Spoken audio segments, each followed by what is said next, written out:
messy, so I had to borrow my daughter's bed. Don't judge me. But yeah,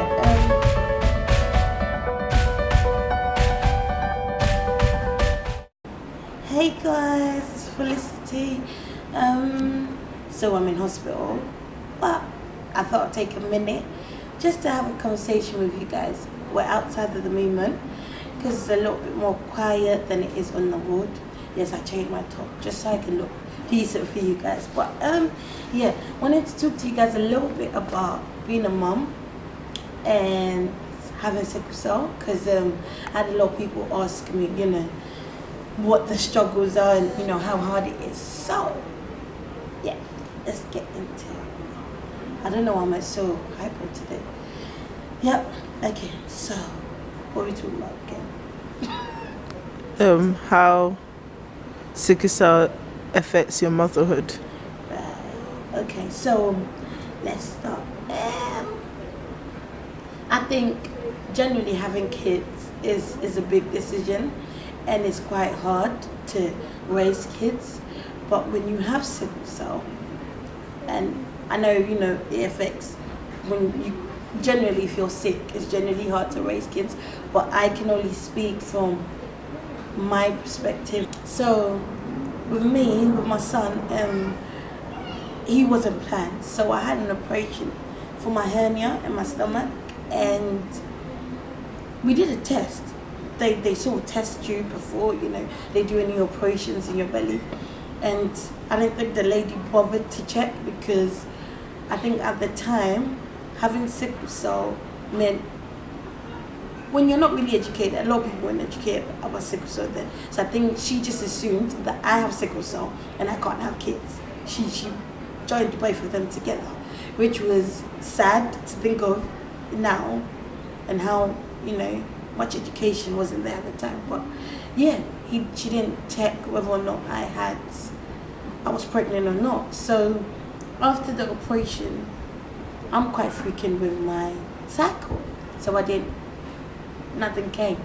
So I just took a test at 2 a.m. in the morning, and there was 2 red lines. And I didn't actually, I remember I was living with hubby at the time. He was fast asleep. So I took the test, left it in our living room chair, and called an ambulance, because I was so scared that something had happened to this baby. You know, I just had an operation, and here I am, pregnant, and I've just had a bit cut in my belly. So yeah, I didn't even bother. I think I had so much mixed emotions, I didn't even bother to wake him. I just called an ambulance, left the test in the chair, and went to hospital, and had a scan, and said everything was okay. So he called me that morning when he woke up. I said, "Where are you?" I said, "I'm in hospital." He said, "Well, you left a test." I said, "Yep." Yeah, it was so awkward, but yeah, that was how I found out I was pregnant with my son. The journey with having him was hard, because I think my body was trying to cope with me not being well. I was really unwell at that time, and also carrying this baby. So, and also we were battling, you know. I'm very much traditional, so at the time I wanted to be married before this baby. That was my expectation. So it was battling, you know, do we get married before this baby comes, or, you know, do we wait? And yeah, that was stressful as hell. So, but I think it was stressful because I was trying to be the expectations of what people wanted, or what family wanted, or what, you know, in general, what people looked at to be a good parent. I wanted to be married before having this baby, and it was just hard to come to a decision of what we had to do. So that was hard in general, and carrying the baby and my body just, you know, being tested to a different extreme, which I wasn't used to, made it even harder. But one thing that always stuck with me was I didn't care what happened. There wasn't going to be any termination. There wasn't going to be any, like, I'm keeping this baby. Whether you're happy with it, whether, I don't care who's not happy with it. I didn't care whether my parents weren't happy or what the case was. This baby was coming, and it was coming for real because I wasn't ready to give it up. So, yeah. And on the 21st of June, 2012, it feels like yesterday. He's a big boy now though, right? Exactly at 12 o'clock, they took him out. So I didn't get to have a natural birth. I had to have a cesarean because my hips are broken. So I couldn't actually push the baby out. Yeah, so exactly at 12 o'clock on the 21st, he came out. And I had my son. It was the best, honestly. I don't think I've ever been so happy than the day he came. I couldn't believe. I remember being in hospital and having this baby just so beautiful right next to me, and I kept staring and I was so unwell at the time. So I had a nurse come and pick him up to give me a break so I could sleep. And literally they didn't even get outside the door. 5 minutes later I was ringing the bell. I was like, bring my son back. No, I'm fine. I want to stay up and watch him all day. Yeah, it was truly the best. But moving from there, the reality is, I think once you leave, I was in hospital for a month. So once I left hospital, the realities of being a mother sank in. It became real that I was a mom now, and not only was I a mom, I also had sickle cell. It became really real because I was in pain constantly, and I still had to make sure that this baby was okay. And for the first 6 months of his life, I cried every single day. Not because I didn't want him, but because I was in so much pain and didn't know what to do. I felt like, did I make a mistake? What have I done? I had all these questions that, as a parent, I felt a little bit like, you couldn't ask those questions because it makes you seem like a bad mom. But it was so real for me because I kept thinking, oh God, I've brought this child here that I'm too sick to take care of. I had days where an ambulance would pick me up and I had to go with him because I had no one to take care of him. I always had a bag packed just in case, I had to go to hospital and he had to come with me. I remember vividly when it was about 6 months, it was my first, I think my body had just crushed. It had crushed with not being able to sleep, being in pain constantly. The whole thing, it was just too much. So I had a really bad crisis and they took me to hospital and I had CJ in my arms. And I remember them saying, we have to put a needle in your neck. You're not physically capable of looking after this child. So you either need to give it to daddy, your mom, somebody. And I said, no, you have to take this needle out of my neck. If you want my child gone, I'm going to. And they tried to talk me out of it, but they didn't understand why I wouldn't let the child just go to daddy or mom. But there was this thing in me that kept fighting. I kept holding on because I knew that if they had taken him away, I wouldn't feel the need to fight, to stay okay for him. I knew that the only reason why I kept pushing and not giving up was because I had this child to take care of, and the moment they took that away, I would give up. So I said no. And they finally allowed him to stay with me, and we were in hospital for about 2 weeks with him. They got me a cot right next to my bed in the bay, and he stayed with me for 2 weeks. That made me push. I think they didn't understand why I wanted him to stay so bad till the 2nd and 3rd day when I had a needle in my neck, but I would still get up and pick him up and breastfeed him, and I would still change his pampers, and I'm like, no, I don't need help. I still did things as if we were home. I think that's the day my mom said, I get why she didn't want me to take him home, because she wouldn't have made it through if this baby wasn't here. And that felt great to hear that for the first time. I think what makes being a mother challenging when you have sickle cell is that not knowing when you're going to be sick.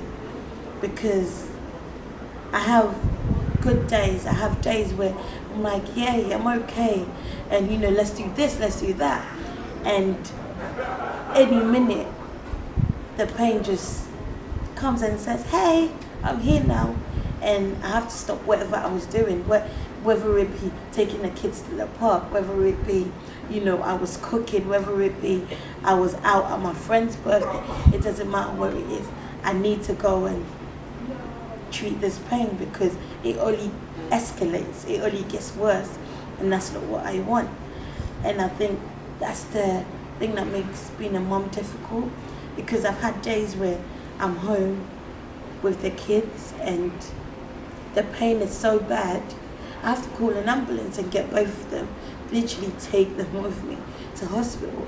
Ideally, that's not what any parent wants, but that's my reality. That's what I go through pretty much on a daily, having to take my kids to hospital with me. And there are days where I remember, even when he was little, I would literally crawl on my knees to get to the kitchen just to feed him. That was what, yeah, because there was no one home to help me. So it was either you let your child starve, or you make it work. You go and make him that food every day. Oh God. No, that wasn't meant to be emotional. I'm so silly. What am I doing? Oh God. I'm so silly. Why am I crying? Oh, yeah. Yes. It's that real. You become a mom, and there are things that you have to do, whether you like it or not. You have to, there's times where people are like, but you're in pain, but you get to do everything. I don't have a choice to not do everything, because my kids need me. So whether I'm in pain or not, I still get up, and I still, have to make them food. I still have to feed them. My pain doesn't matter at that point, because to be fair, they didn't, ask to be here. I made that decision for them to be here. So I have to do what I have to do to make sure that they're okay. I think it's challenging sometimes, because sometimes I'm just like, I might just not doing enough of a job for them. I might not, doing enough. But I'm praying that every day that I'm with them, I make a difference. I think this Saturday gone, I realized how much my son's grown, because he's 5 now, and he said to me, Mom, I don't want you to die. And as a mother, to hear that, it makes you think, oh God, I don't ever want him to be affected by my disease or by my sickness or the fact that I'm not well. But the reality is, he's at the age where I need to have a conversation with him. I need to talk to him and say, listen, Mommy isn't going anywhere. But it's just that, sometimes Mommy has to go to hospital just to get treatment so she can be back to normal. It's just that Mommy is in pain every day. But that doesn't mean Mommy's going to die. I'm going to be here, for as long as you need me. And I had to have that conversation on Saturday. And it broke my heart. And I tried not to cry. But I was happy that I could have that conversation, because there's so many days he would wake up and be like, Mommy, are you okay? I think I forgot that he wasn't a baby anymore, and that he sees that I'm not well, because there's some days where he has to go out with either the nanny or auntie or whoever is around, and I can't take him out. And I have to say, CJ, I'm going to go hospital, and Auntie's still going to take you to the park, or Auntie's still going to take you out to play, but Mommy's going to be in hospital and I'll meet you at home later. I forgot that, he's no more baby, and he can see that. He sees that I'm not as well as I should be. So yeah, I think that's what I struggle with the most, being a parent, is trying to be the superwoman that I'm supposed to be. You know, I see this, people say this a lot, they say, you know, you've got sickle cell and you're a warrior, and I try to be that every day for them. But the reality is I can't be. And there's sometimes where I have to say, no, not today. I think that's what I'm learning, is that being a mother doesn't mean that you have to be there or look after the child every single day. Sometimes being a good mother is taking a minute for yourself to get better so that you can be 100% for them instead of 50 or 70, and that I'm no good to them if I'm in pain. So yeah, that's what I'm learning as a mom. But I'm gonna try and get some of the Sicklers together who are also moms, and we're gonna have a conversation about, you know, motherhood and how it affects them. Because you know, there are others that have kids that are grown, and I'm always asking you, how did you do it? How did you do it where your son wasn't affected by the fact that you're sick? And you know, I want to do the best for them. I hope this will, you know, gives you guys like an insight of what it's like to be a mom and still have sickle cell. And I'm definitely not perfect. I'm no representation of every single mom that has sickle cell, but this is my reality and this is what I go through every day. And yeah, hopefully I'll catch you guys in the next video. Please like and subscribe and tell me what other things you want me to talk about. We're definitely going to have like a little forum with the other Sicklers, you know, to get different insight and different looks of, you know, how they deal with things and deal with life in general. So I hope you guys are having an amazing week, and sorry for not uploading last week. We had to take a break. I took a week off, took the kids out, went to a hotel. Needed to just get my strength up and be okay. So I'm going to try and upload every week. Love you guys. Thank you guys for watching, and I'll see you next week, hopefully. Fingers crossed.